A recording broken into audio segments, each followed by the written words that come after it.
Hello students, we are back with the videos of class 12 mathematics and till now we have completed our 3 chapters in these videos as well as in the online classes. So in this video we'll start with the calculus part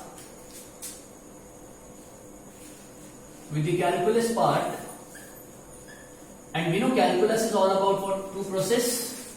Calculus is all about two process, differentiation and integration, right? Calculus involves these two process, differentiation and integration. Okay, so in your syllabus you are having in overall 5 chapters which will include the calculus part, of course. So differentiation का सबसे पहले chapter 5 है which is your continuity and differentiability. Then you will have chapter 6 which is the application of differentiation. Okay, then you will see the chapter 7 which is all about integrals. I know it's a big chapter, big one. Then you will see chapter 8 which is the application of integrals and chapter 9 which is differential equations. Okay, तो ये 5 chapters आपके मिला के calculus के आपके syllabus में हैं. Okay, so in this video we'll start with the chapter 5 which is continuity and differentiability.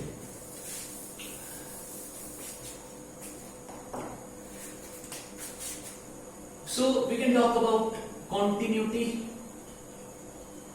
of a function. Continuity of a function.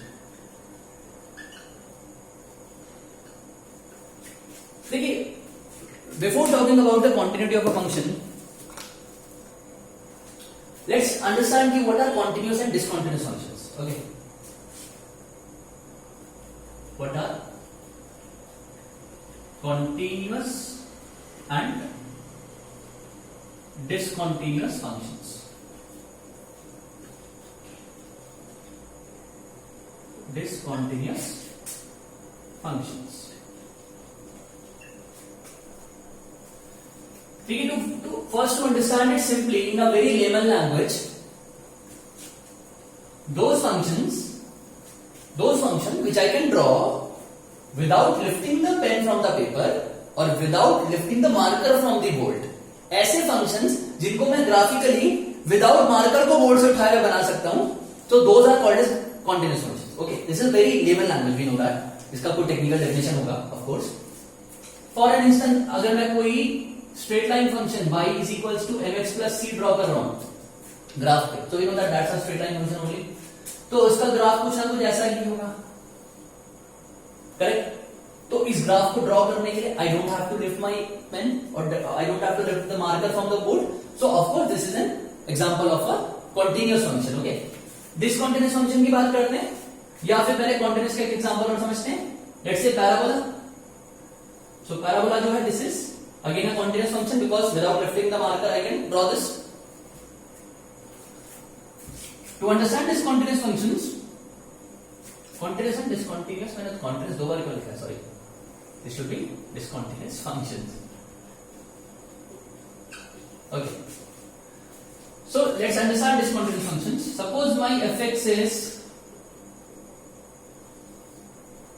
1 when x is not equal to 0, it is 0 when x is equals to 0. Okay, this is my function. So now if I have to draw the graph of this function, please pay attention कि मैं graph कैसे draw करता हूं, and you have to note my marker कि मैं अपना marker board से उठा रहा हूं या नहीं उठा रहा. ये आप लोगों को ध्यान देना है ना.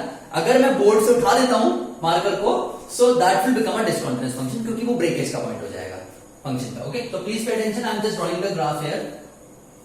ग्राफ क्या कह रहा है कि the function, the value of function will remain 1 whenever x is not equal to 0. मतलब for all the values, for all the real values which belongs to the domain except 0, the value remains 1 only. Okay, suppose मेरा 1 यहां पर है. So if I consider all the negative values, it will remain 1. It will remain 1. अभी तक मैंने marker उठाया तो नहीं है, बट जैसे ही मैं 0 पे पहुंचता हूं, मेरे को मार्कर उठाना पड़ेगा. क्यों? क्योंकि वो 0 को इंक्लूड नहीं कर रहा है. 0 पे 1 नहीं है ना, 0 पे 0 है. तो यहां आते ही मेरे को यहां एक हॉलो मार्क लगाना पड़ेगा, मार्कर को उठाना पड़ेगा, यहां पे डॉट लगाऊंगा क्योंकि 0 पे 0 है, and again I will start कि वो 1 ही है. तो ब्रेकेज का पॉइंट आप लोगों को दिख गया क्लियरली, है ना? This is a typical example of a discontinuous function. So this is a very layman language, जिससे हम समझ रहे हैं कि कॉन्टिन्यूअस और डिसकंटीन्यूअस फंक्शन क्या होता है. But of course it gives a high clarity to further concepts कि हम क्या करने वाले हैं और कहां किस चीज की बात कर रहे हैं, इस बारे में क्लैरिटी होती है. Okay, now how can we say कि a function is continuous or discontinuous? Perfectly, how can we say? What's the technicality? तो आपको पहले ये समझना पड़ेगा कि फंक्शन की कॉन्टिन्यूटी या डिसकॉन्टिन्यूटी हमेशा पॉइंट्स पे डिफाइंड होती है, पॉइंट्स पे डिफाइंड होती है. और सम इंटरवल हम उस कॉन्टिन्यूटी को डिफाइन नहीं करते कि किसी इंटरवल पे मैं कह रहा हूं कि over that interval the function is continuous. I can not say, I have to check it for every point. Okay, तो over at some point the continuity of function is always defined. तो definition भी ये कहती है कि a function is said to be continuous. A function is said to be continuous at some point, say C, which belongs to its domain, of course. A function is said to be continuous at some point C. So again you can see that in the definition also, मैं point की बात कर रहा हूं कि point पे continuity हम define कर रहे हैं. So a function is said to be continuous at some point C when क्या कंडीशन है कि limit x tends to that point C of fx must be equal to what? अभी मैंने लिखा नहीं उस चीज को, लेकिन आप ये बात समझिए कि whenever I write something कि is equals to some blah blah k value, तो इसका मतलब क्या है कि ये लिमिट एग्जिस्ट कर रही है. इसका मतलब क्या है कि ये लिमिट एग्जिस्ट कर रही है. तो पहली कंडीशन ही यही है किसी फंक्शन के कॉन्टिन्यूअस होने की किसी गिवन पॉइंट पे, कि उस पॉइंट पे उस फंक्शन की लिमिट एग्जिस्ट करनी चाहिए. और लिमिट कैसे एग्जिस्ट करती है कि उस पॉइंट पे LHL लिमिट जो हो वो RHL लिमिट के बराबर हो. I hope you people remember the 11th class concept जो लिमिट्स एंड डेरिवेटिव्स का था. वहां पे हम LHL और RHL कैलकुलेट करते थे और हम देखते थे कि वो कोइंसाइड कर रही नहीं कर रही वैल्यूज, है ना? लिमिट कोइंसाइड कर रही है नहीं कर रही. तो अगर लिमिट कोइंसाइड कर जाती है, यानी कि limit of x tends to c minus of fx बराबर हो जाती है limit of x tends to c positive of fx, है ना? So in that case the limit exists. Now a function is said to be continuous at some point C when the limit exists, and that is equals to f of c itself. f of c itself यानी कि वो खुद उस value के भी बराबर, खुद उस वैल्यू के भी. फंक्शन में अगर मैं वो वैल्यू डालूं सी तो वही वैल्यू आनी चाहिए जो लिमिट की वैल्यू है. अगर ऐसा है तो उस पॉइंट पे फंक्शन क्या कहलाएगा? कॉन्टिन्यूअस कहलाएगा, otherwise it will be discontinuous. ठीक है, इसके लिए क्लैरिटी के लिए हम एक एग्जांपल लेते हैं. एग्जांपल लेंगे तो और अच्छे से समझ में आएगा.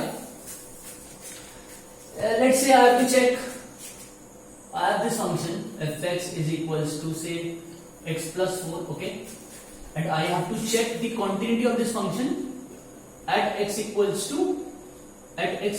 say 1. okay, मुझे 1 पे इस फंक्शन की लीनियर फंक्शन है, you know that x plus 4 is a linear function, straight line function है, और x equal to 1 पे मुझे इसकी कंटिन्यूटी चेक करनी है.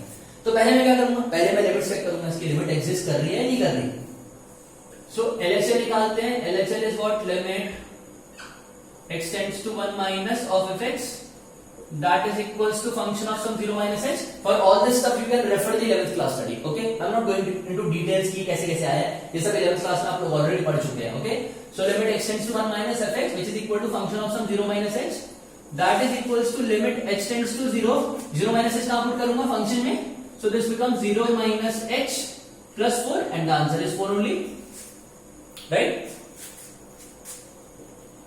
RHL क्या है? Limit x tends to 1 plus of fx that is equals to function of some 0 plus h, right? 0 से 10 बड़ी वैल्यू पे चेक कर रहे हैं हम, and that is equals to limit h tends to 0 plus h भी मैं x में ही पुट करूंगा. so 0 plus h plus 4 and the answer is 4 again. so that means कि therefore limit x tends to 1 of fx exists and it is equal to 4. but इतना काफी नहीं है, मुझे और क्या चेक करना है? ऑल्सो f of 1 क्या है मुझे ये देखना है. Sorry, why I'm just sorry, I've taken 0 here. Just let me correct it, please. I've taken 0 here, so let's check it at 0 only, ना, because मेरे को x equal to 1 पे ले रहा था तो मुझे 1 लेना चाहिए था. Sorry, this is my mistake, absolutely my mistake. But anyways, we can check it at 0. Doesn't matter. अगर 1 लिया था तो मैं यहाँ 1 ले सकता था, तो मेरा आंसर यहाँ 5 आ जाता. I hope you get it. यहाँ 1 लेता तो आंसर मेरा 5 आ जाता. Okay? But anyways, we can just change the scenario. x equal to 0 पे चेक कर लेते हैं. तो 0 पे लिमिट्स मेरी 4 ही आएंगी. Now मेरे को क्या करना है? f of 0 डायरेक्टली चेक करना है. अब मैं 0 कहाँ रखूंगा? यहाँ रखूंगा फंक्शन, ना.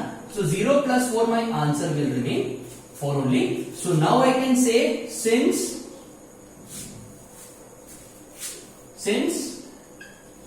limit x tends to 1, limit x tends to 0 actually.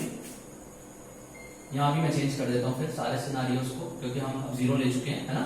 Limit x tends to 0 of fx is equals to f of 0, which is equals to 4. Therefore, fx is continuous at x equals to 0. Right? So this was a brief introduction to the concept of continuity of a function. So what we'll do in the next video, we'll take up some more examples related to the continuity of a function, and we'll check taking some examples कि ऐसा हो सकता है कि limit exist कर रही हो but वो f of that वैल्यू के बराबर ना आ रही हो. This is possible. Okay, so in that case the function will not be continuous. Function will not be continuous. ये proper satisfy होना चाहिए.